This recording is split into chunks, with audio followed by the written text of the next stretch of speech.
Pesha e fjalës. Në një qytet të bukur, me shtëpi të mëdha, ku ditët verore mbusheshin me këngë e lodra fëmijësh dhe netët me yje e këngë gjinkallash e guguftu bufash, jeton edhe një djalë i mençur me emrin Memito.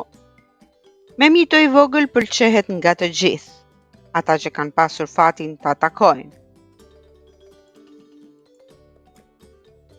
E kështu, një ditë, tek shëtiste nëpër parkun e gjelbër pranë shtëpisë, Memito shikon një djalë të vogël, të ulur në një stol poshtë një peme, i cili kishte ulur kokën e po qante.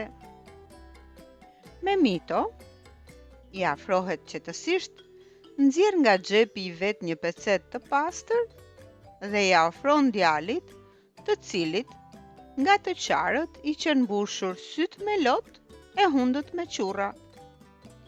Ai e mori ashtu kokë ulur pecetën duke falenderuar pa e parë në sy mirëbërësin dhe fshiu lotët e qurret duke shkundur hundën fort, aq sa mundet një fëmijë.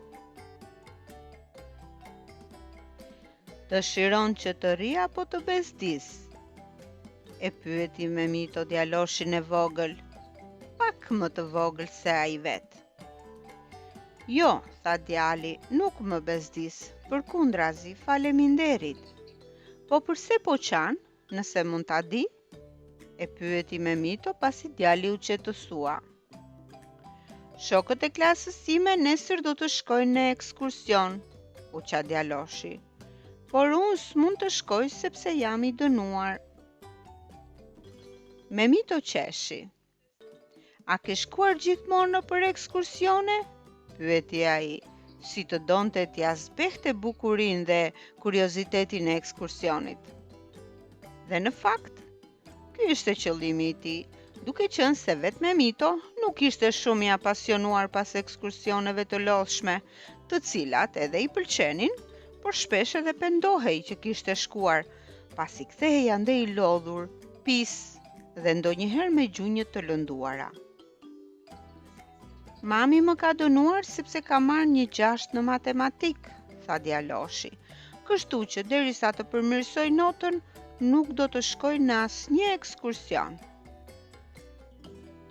Dhe çfarë bën ti kur shkon nëpër ekskursione? E pyeti Memito. Asnjë gjë, tha djali. Në fakt mua nuk më pëlqejnë fare ekskursionet, thjesht kënaqem që atë ditë që nuk shkoj në ekskursion, nuk do të bëj detyra apo mësim. Dhe ti, ku do të jesh me qenë se të gjithë mësuesit do të jenë edhe ata në ekskursion? Ja kujtoi Memito. Djali u mendua një hop dhe pastaj u çel. O, si më kishte dal nga mendja, qeshi ai.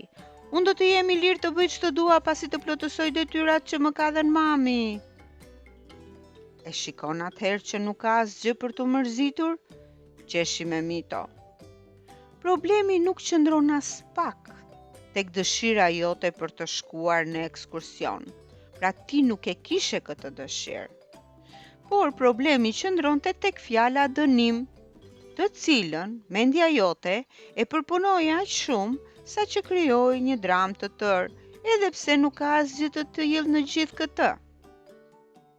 Ndonjëherë, kur na lind një problem apo një situatë që s'na pëlqen, në vend që të qahemi e të mërzitemi duke humbur ditën për atë që na ka ndodhur, pra duke e çuar ditën tonë dëm, duhet të ulemi, të bëjmë një analizë ashtu si në problemat e matematikës dhe do të shikojmë se jo vetëm që kjo situatë nuk ka një dramë, por ajo mund të na sjellë gjëra më të mira se sa nëse s'do të ishte krijuar fare. Tani, fshiji edhe një herë qurrat dhe hajde të luajmë së bashku në park.